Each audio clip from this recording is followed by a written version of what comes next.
Hi, everybody. Good evening. Thanks for joining us so late in the evening and after nice to see familiar faces in the audience. I know it's been a long day, and probably for some of you, it's been a long 2 weeks. So hopefully today we'll give you a break from boring panels, and you'll get to hear about lots of really practical actions that are happening. My name is Emma Flaherty, and I work with the Risk Informed Early Action Partnership, or REAP, which is an alliance of different countries, intergovernmental organizations, CSO organizations, banks, academic institutions, and any other kind of organization you can think of. And we have the we have a mission to scale up risk-informed early action. So we're very focused on finance for early action, early warnings, and supporting governments to embed early action at scale. Many of you will be familiar or know by now that this year the UN Secretary General announced a very, very ambitious but much needed initiative to have everybody in the whole world covered by early warnings. So it's called Early Warnings for All initiative. REAP and its partners have been working with the WMO and with other actors over the last few months to try and conceptualize what does this look like, and also to make sure that we maintain a really strong action-orientated and people-centered approach on this. So what we have today is a group of really interesting, very diverse stakeholders to talk about what could success look like for this initiative, because from the REAP side and from the perspective, I think, of many of our partners, success of an early warning looks like early action. Communities being able to protect themselves. Today we're going to hear from 4 panelists. First we have Johan Stander, Director of Services with the World Met Office, which is of course a hugely important organisation for the Early Warning for All initiative. We'll also hear from Animesh Kumar, who's the head of the UNDRR office in Bonn that serves as the organisation's global facility for climate action, comprehensive risk management, disaster data and monitoring. And when Animesh is not busy with all of that, he is also the chair of REAP's group on comprehensive risk management. And maybe the most prolific panel member at the whole of COP27, so you may have seen him before.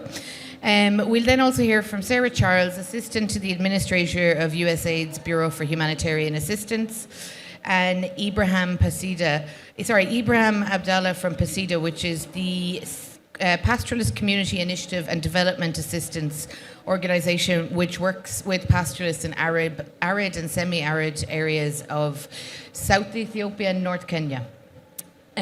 So each of these speakers will be talking to you a little bit about their area of the value chain, or the spectrum of turning early warnings for all into early action for all. So first I will pass over to Johan from WMO, if you'd like to go ahead. Thank you. Thank you, Emma. Thank you, ladies and gentlemen. What an opportunity again to really advocate the call of United Nations Secretary General Guterres on the announcement he made. What an impressive announcement on the 23rd of March 2022 with regards to everybody must be protected by early warning systems within 5 years. Since then, as Emma indicated, we've really worked extremely hard with all our partners to really put the action plan together.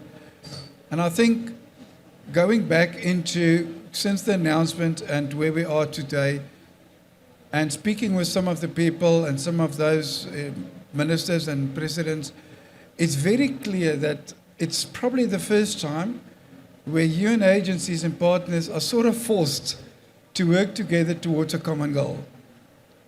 And this in itself shows that there's commitment from everybody to work towards a common goal.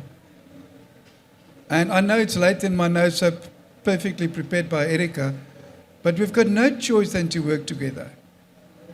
Because if we start doing our own little thing like we've been doing in the past, we will not succeed in 5 years. Each and every one, whoever may take a lead in one of the 4 pillars of the multi-hazard early warning system framework, people-centric one, they've got to do their part, but they've got to cross-coordinate to make sure that we do not duplicate that's already duplicated in countries or in the various UN agencies. And with this, again, we would like to thank REAP, UNDRR, IFRC, WTP, UNESCO, everybody who worked with us. We really look forward to working with you going forward. If we look at the specific elements of the multi-hazard early warning system framework and how we will really work on this going forward, on the forecasting and observation side, I think it's important to mention CRUISE here, because CRUISE will be one of those elements that will really help us, not only as an organization, but all of us, ensuring that we go from the early warning towards the early action. Everybody knows about impact-based forecasting. Yes, we're moving towards impact-based warnings, but it's about the action part. That's not our mandate. That's the mandate of the UNDRR and all other agencies, to make sure that the message do get to those who are least, who really need it, and those in the most vulnerable areas. And I've said this often, I'm going to say it again, even those who do not have any electricity or access to mobile phones. Because those are the people that we really need to reach. Those are the people that are dying. And if we want to measure our success, that's how we will measure it. How many people will still die in 5 years from now? Obviously, we would like to say no as soon as a warning is disseminated. But let us work at least to make sure that the figure goes down significantly within the next 5 years. Then one of the other aspects is in that same pillar is working with ITU and the IFRC, making sure that all of these alerts are disseminated in a CAP format. For those who don't know CAP, it's Common Alert Protocol. It's ensuring that once that message is disseminated, and if you speak with that particular country, it can be received on your mobile phone where you are at that specific point, because it's point specific. And it can run as a scroller on the television. It can go directly to the radio stations. It's automatic, and everybody can pick it up. On the second one, I think it's the Center of Excellence, which we've signed with UNDRR. They're now our brothers and sisters, because they also moved in our building. And I think that will be one of the key elements going forward on the disaster risk reduction side with UNDRR. And then the third one in this process is working with humanitarian agencies through the WMO coordination mechanism. We've already got that established. We've got the connections to the New York office.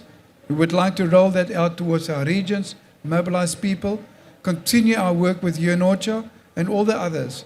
So this is critical, because once we know there's a tropical cyclone approaching, or there's a drought in the same area or in a new area, the UN agencies can act immediately. It's not about acting later. No, we need to act 7 days or 14 days in advance to make sure we evacuate the people, or make sure there's food, or make sure whatever is required in that particular area.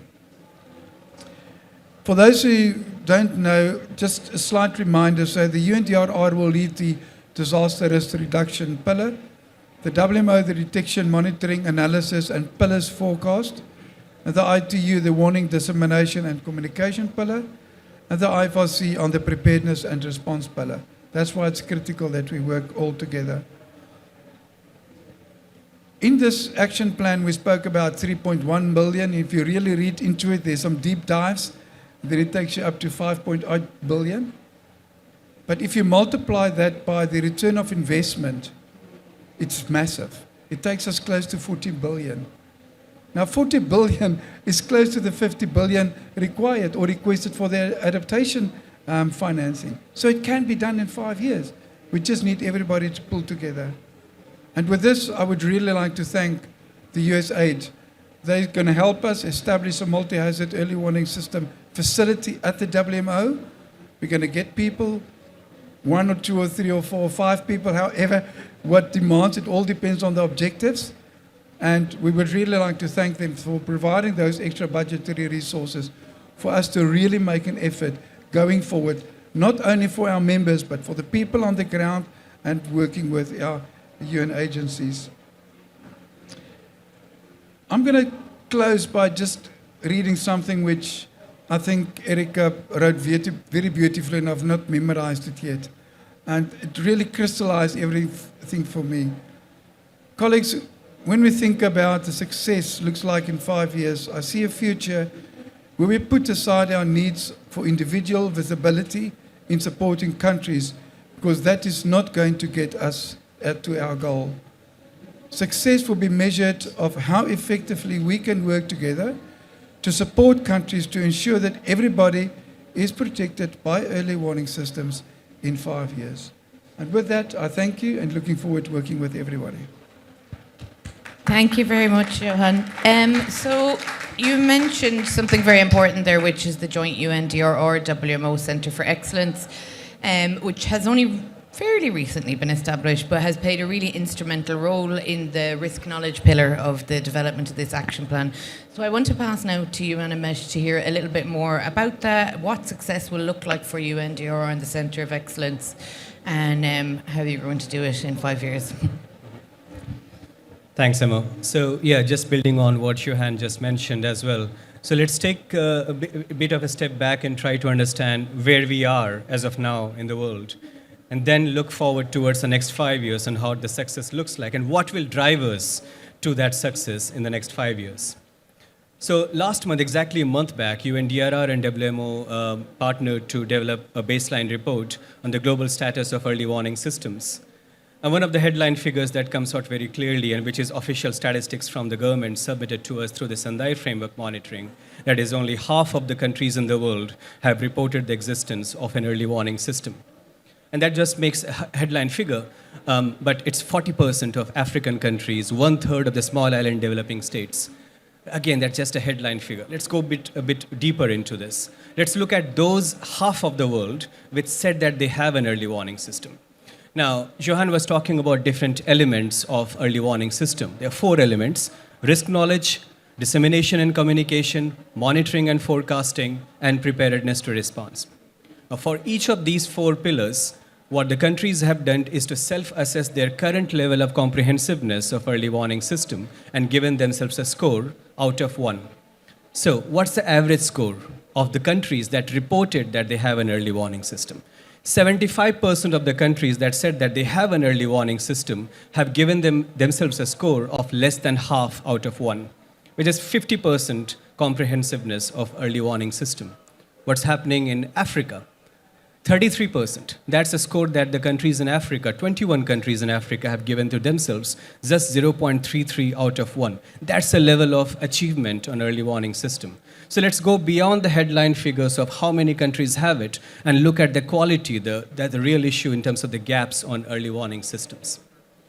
The call for action in terms of universal early warning coverage in that context really comes as a one-in-a-generation opportunity, because it really looks at towards that low-hanging fruit in terms of both adaptive as well as risk-reducing measure in terms of ensuring that every person can be covered, and it has been proven to be a life-saving measure. In our own assessment in this report, we have found out that the countries that reported having low level of early warning systems have 8 times higher mortality than those countries that said that they have higher early warning coverage. And we already know from the Adaptation Gap report that every dollar spent in early warning systems has been proven to return $10 in investment to return to investment. As we move forward towards the success, which is 5-year plan for early warning coverage for all, what are the challenges that we need to overcome? The first is the impact of climate change itself in context of the increasing frequency, duration, and impact of the disasters and extreme events that we are seeing again and again coming up recurrently. But something which we often miss in while analyzing the impact of disasters and climate change is the changing nature of hazard. Areas which never suffered from floods are now suffering from floods. Areas where early warning systems were developed for droughts are facing new kinds of hazards. And then the hazards are cascading, moving from droughts to floods, floods to landslides, and landslides to further to health hazards, and so on. Do the early warning systems currently keep track of these cascading nature of hazards at every stage of the node of the hazard system?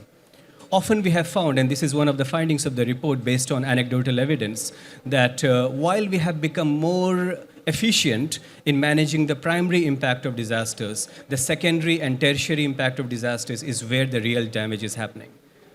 Are the early warning systems robust enough to capture those secondary and tertiary impacts? That's one of the challenges which is coming up. is another challenge. No matter how much we invest into early warning systems, if it doesn't reach the people who have to take early action, preemptive action, before the harm comes on their way, that whole early warning system collapses. And that last mile outreach is the real issue which is coming up so strongly. Not only in terms of the anecdotal evidence I was mentioning, in terms of where it doesn't reach the communities for them to take action, but also the sheer absence of matrix. We just don't know what is the level of effectiveness of early warning system when it comes to the last mile outreach for the communities. And that applies across the board, across the countries, across the hazards. So 5 years is not a very long time as we move forward. But I think it's important to learn from where we are as of now. We do have some good success stories. We do have some good practices that are already existing. And for example, we need to build off existing initiatives, partnerships, and REAP is a very good example. CRUISE has already been mentioned. Center of Excellence has been mentioned. And thanks to USAID for supporting Center of Excellence as well. Unless we all of us come together in context of joining our hands together for the 4 pillars of early warning systems, we will not be able to succeed. So there are 5 key recommendations that we are offering in context of what would lead us to success in the next 5 years. Number 1, we need to focus on delivery. Develop global leadership, alliances, advocacy, and avoid heavy management bureaucracies because it will slow us down. Second, one thing which we observe very clearly apart from the need for developing partnerships is the sheer lack of institutional and low capacity in all the countries, especially in LDCs, SIDS, and in Africa. We need to provide urgent, sustained country support to build institutional capacities, and in that context, the role of Santiago Network, which is being discussed in this COP as well, is of paramount significance. Third, we need to have the right uniform standards or benchmarks in terms of bringing all of this together in terms of the 4 interconnected elements, but leaving up to the countries to determine their pathways to achieve these different pathways to success. Often we get into the trap, and that's the 4th point, of trap of piloting. I think we have enough experience in this domain of early warning system that we don't need to go for piloting. We just move ahead, instead rapidly identify and reapply new knowledge and successes and build on what already exists. And finally, predictable funding sources and facilitated access to funding, very important. We have initially estimated $3.1 billion, but I think that's just an initial figure. It is only going to increase in terms of as we move forward towards identifying new nuances. Finally, early warning, as I said, is effective only when it leads to early action, to anticipatory action. And we just have had many events in this COP as well, focusing on anticipatory action as a very key measure to bridge the gap between humanitarian and development and peace nexus. I believe as we move forward, we need to look at this whole systems approach to building the right risk knowledge, to building the right early warning system, to building community capacity to take preemptive early action so that we can stay out of harm's way and become more and more resilient. Thank you very much. Thank you, Animesh. And I think your final 2 points there around predictable or reliable funding and anticipatory action are really important, because if we do have the availability of early warnings and we continue to let communities slide into disaster, to lose their lives, their livelihoods, their dignity, it's a huge stain on our international community and all the work that we do. So I think we have to do better now, and if we get the early warning sorted, it has to follow anticipatory action. But I want to go back on the pre-arranged or reliable funding thing, because this is really important part of anticipatory action and early warnings. So I wanted to pass to you, Sarah, in your role working with the donor, and but also you have extensive experience in coordinating emergencies in very complex environments. So what is your perspective on this and the role of the donor community in enabling this? So first of all, thank you. It's really nice to be here, and nice to be here with so many partners on this effort to provide early warning for all. I think in this crowd, I probably don't need to sell you on the importance of early warning and early action. So instead, I'll focus on the factors that we're looking at as we look at how to see success, not just in 5 years, but beyond. And I was thinking I have 5 factors that I'm looking at. Amesh has laid out 5 factors. I think there's some overlap, not 100% overlap. So we have certainly have some work that's starting on this panel to align around what are some of the factors for success. You know, the organization I work for, USAID, and specifically our Bureau of Humanitarian Assistance, is somewhat unique among humanitarian donors in that we're not just in the business of responding to disasters, but we've really taken a long-term investment strategy in building the architecture to help mitigate the impact of disasters and really investing in disaster risk reduction and increasing our investment in climate adaptation. And based on that experience, there are a couple of things that we're looking at as we're looking at the success of this initiative. One, the end-to-end system approach. So like you said, it's not just about about monitoring and forecasting, disaster risk assessments. It's also about dissemination, about communication, and preparedness activities. It's really that link between the science, and we'll make an announcement that I'll preview here on new partnerships in the science space. But it really is about that kind of end-to-end approach. Second, and as you did really preview, it's really about incorporating and adapting to multiple hazards and to new climate realities. I think we've seen up close the increasing impact of heat disasters. We've seen the compounding impact of drought and then flooding. I was in Pakistan in September, and there's been a huge amount of attention, rightly so, on the flooding. That flooding was, of course, exacerbated because it came after historic droughts. And so, you know, making sure that our models, that our thinking, that our preparation takes into account not just drought, not just flooding, but the compounding impact of multiple disasters at one time. Third, and you definitely hit this, we need to be laser focused on last mile, and Johan talked about that as well.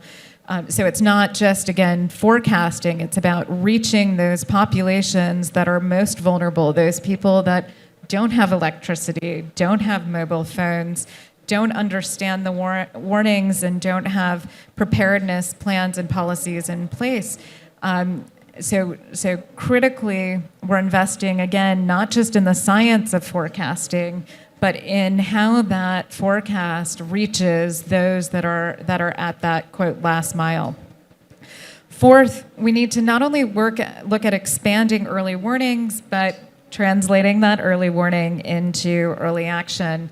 It's great to have you here, Abdallah, because I think the Horn of Africa is really ground zero right now from looking at what's working, but also what's broken, and that link between early warning and early action. My team came to me last year with budget requests for the Horn of Africa, and my first reaction when they were requesting humanitarian funding for Kenya was, why in 2022 are we doing humanitarian assistance in a middle-income country that's has sufficient capacity and resources to respond? And the team, to their credit, said to me at the time, yes, we understand, and we need to look at this long term, but our every blinking light is going off for not just at that time, it was not just a third failed rain that had not happened yet, but was predicted, but potentially a fourth, and now we know we're in a fifth, and there's a probability of a sixth, and so we significantly scaled up our assistance to the Horn last year.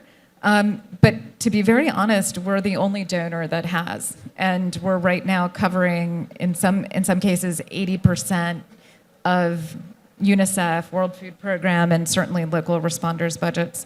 So looking at that link between early warning and early action. And finally, we really need to look and build towards system sustainability. I think we have some really good learning over the last 2 decades about where we've invested in and built durable and sustainable early warning systems, but we also have a number of places where we've made investments that have not been sustainable and where we've seen backsliding. But there are, again, very good examples of where it's being done well and being done in a way that's sustainable.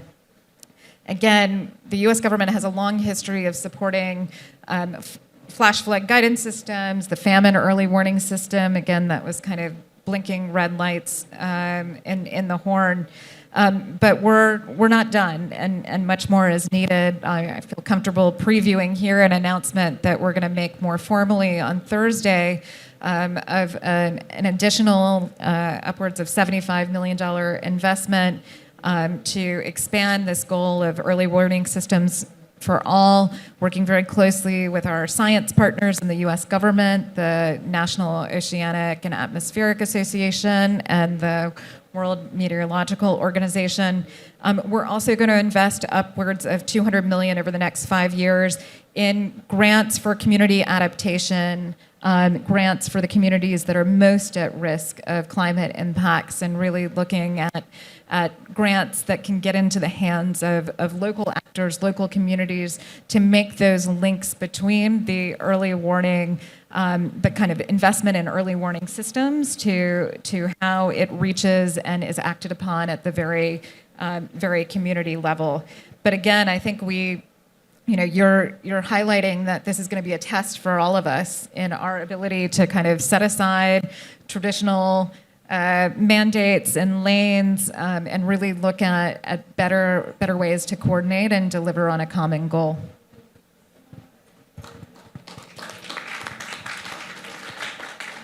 Thank you so much, Sarah. Ibrahim, I'm really glad that we're coming to you last, because we've talked about all of these issues, improving early warning systems investment, improving the communication, dissemination, all these other aspects. And I think, as Sarah has alluded to, it's hard to think of a group of people more indicative of the problems that we're facing than pastoralists in the Horn of Africa. As we discussed together before the start of this panel, 11 years ago, I was in the same region that you work in, responding to the same droughts and hearing never again, we'll never let the lights were blinking then, but we waited until response, and it's happened again in this region. A decade later, when the early warnings are probably even better, where in this location, these pastoralists know exactly what they would do if they knew in time that this was coming, and if they had the means, if they had the money, to act ahead of a crisis, and yet we have left them sort of helpless again. And I want to, again, it reminds me of what you had said, Johan, about, we have to think about those people who don't have phones and don't have access, and I think pastoralists in that area are another good example of that. They're the people that we need to most communicate with, and just because something's hard doesn't mean we shouldn't do it. It normally means we should. So I want to hear from you. What does, when you hear about these big initiatives and these promises that we're all making, what do we need to know from you in the pastoralist communities that you work with about what we should really be doing? Thank you very much. Good evening, ladies and gentlemen. My name is Ibrahim Abdallah, working with Pastoralist Community Initiative and Community Initiative based in Marsabit. This is a local organization based in Marsabit, working in southern Ethiopia and northern Kenya among the pastoralist communities. As you all know, that is the hardest hit areas, being arid and semi-arid areas. Climate change has really impacted on us. When you talk about climate change, for us it's a loss of livelihood. It's increased distances to water for women. It's all about gender issues, youths. It's about conflicts and all these things. It's about malnutrition. For us, it's like we are just talking about data. When we're talking about climate change, it's about data for our region. Because we are talking of 2.5 million livestock dead. We are talking of about 4.3 people, food insecure, around 2.4 in crisis, in crisis situation. So for us, it's really something that is really affecting us, and we're really feeling it as a community. it's vast land where there is no single grass, water wells, water sources have been depleted, and all that. This is what it really means for us. And as a pastoralist, being a pastoralist from a pastoralist background, this is really affecting us. Now we are talking of a fifth failed cycle for us in Kenya, and we don't know. The prediction is that even the sixth one might not come. It's not promising. So it's really something that we're really feeling. And for us, early warning, early action is really important for us, because this is going to help us in terms of preparedness and all that as a pastoralist community. There are a number of initiatives that are taking place. We have information dissemination that is taking place. We have Kenya Meteorological Department that is in charge of that. We have National Drought Monitoring Authority, that Management Authority, that is also in charge of sharing this information. But for the most vulnerable communities, this information is not reaching them on time. And sometimes, to a certain extent, it's not even reaching them. I think, as the previous speakers alluded to, there is the issue of communication gap. They don't have phones, mobile phones. Some of them depend on radios for this information to be disseminated, but sometimes it's not even reaching them, on time to be able to take action. As communities, as pastoralist communities, we had our own coping mechanisms. We had our own traditional knowledge. This knowledge, to a certain extent, are not incorporated into the modern technologies. And hence, there is a gap between the modern technologies used and the traditional systems that communities used for their own, ways of getting information and, spreading the word. What does, early action, what gaps exist and what do we need to do? I think a lot has been said in terms of communication. We need to communicate to them in a language that they understand, ensure that information is reaching, to the last person, the most vulnerable, in a way that is accessible to them and, is easily understandable. Communities have capacities, they have their own capacities. We need to identify these capacities. What capacities exist within the pastoralist communities, and build on these capacities, support them to be able, to cope with this situation and be able to predict. As an organization, we've tried together with our partners. We have community managed disaster risk reduction. We support communities to come up with, mechanisms to cope up with drought, be able to, predict early enough. We also have the participatory vulnerability capacity assessment. These are processes that we take the communities through, and it encompasses also their knowledge in terms of how they respond to this hazard. For Marsabit, and that is for northern Kenya and southern Ethiopia, hazards, we have all sorts of hazards. We have floods, we have droughts, we have insect infestation, locust invasion. It's a hazard after hazard. So even for the community, it reaches a point, where even their coping mechanism is no longer working. Then we have community involvement. We need to involve communities. They're the people who matter. When it comes to, even coming up with early warning, early action systems, we need to involve them, get their views. We also need to connect with them, in terms of their needs, what their needs, what needs they have to be able, to respond and ensure that they are prepared for this hazard. Disseminate it to their level. As I said, they can be able to, a language that they can be able to understand. It's not that it's these technical terms that are being used that they don't understand. So up to that level, they can be able, it's cascaded to their level, and they can be able to translate it and act, in a timely manner, rather than having the early warnings, but then reaching them to be able to have early action takes time. Thank you very much. No, thank you. And for this last few minutes, thanks to all the speakers. It was really interesting to have such a wide variety of perspectives, because ultimately, if we are going to connect early warning, early action, this is the sort of broad range of conversations we need to have. We actually, with the last about 20 minutes that we have left, we're going to call on you to participate. Don't worry, there's not going to be any like icebreakers or anything, but we'd like to give you a bit of time to discuss in more detail some of the issues that are of particular interest to you. So we will divide into, I'm just going to read my instructions from Gavin because he's the organised one. We'll divide into 3 groups in a sort of World Cafe situation. So if you'd like to discuss one issue, please go to that person. So first, I mean, will you have I hope that most people will want to speak to Ibrahim, no offence, Animesh, or to me. If you would like to discuss a little bit more about local perspectives and links to community early action, you can go with Ibrahim to the side room over here. If you would like to discuss challenges and opportunities in scaling up early warning and creating that crucial linkage to or translation to early action, you can go with Animesh to the right side of this room. If you would like to talk about how the initiative can help make early warning, early action financing more accessible to a broad range of stakeholders through shock responsive social protection, very snappy title, you can talk to me. On the other side, I'm left, right, Gavin? My left or everybody else's? Just follow Animesh or me or Ibrahim.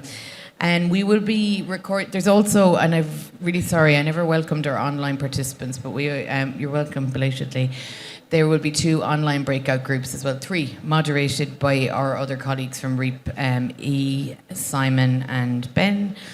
And we will be making notes of discussions or questions that are coming up in these breakout sessions so that we can reflect at the very least in a sort of readout or notes from this session, but also so that we take it back into the conversations that we're having on early warning for all or in our social protection discussions, and make sure that you're not just talking for the sake of it, that these are actually discussions are informing the way we go forward.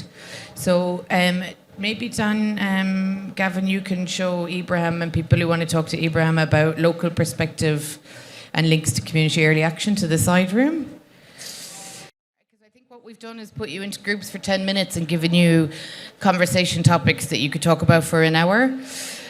So we would encourage people to mingle a bit after this, share details, contact details. If you're interested to speak to somebody and you can't get their detail, come to me and Gavin afterwards, and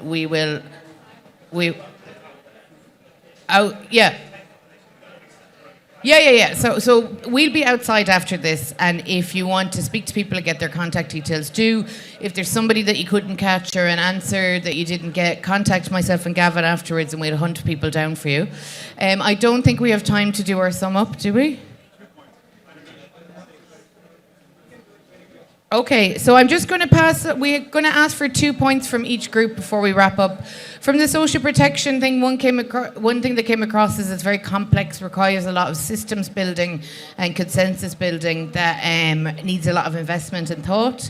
Animesh, what were the 2 main points from your side?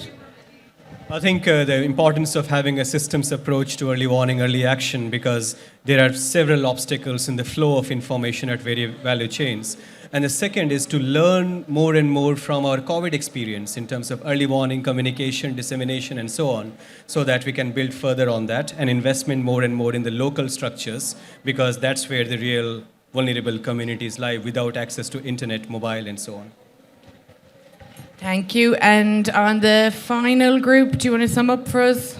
Where's he gone? Oh, yeah. Yeah, and I strongly recommend the third group, which was very concrete. We were talking about the fact of traditional knowledge, looking at the number of rings around the moons, and looking at the intestines of the animals to know about the coming rains. So very, very technical, concrete experiences that were highlighted. And then from the virtual group, we also had a couple points. Sorry, hold this just 2 seconds. And then for the virtual group, they were just talking about how the importance is of making sure that last mile communities are not just receiving warnings, but it has to be reliable, prearranged finance that is very concrete and that people can actually act upon. So there was a good virtual discussion. We did not see them, but they also had their side discussion as well. We want to acknowledge that. Thanks a lot.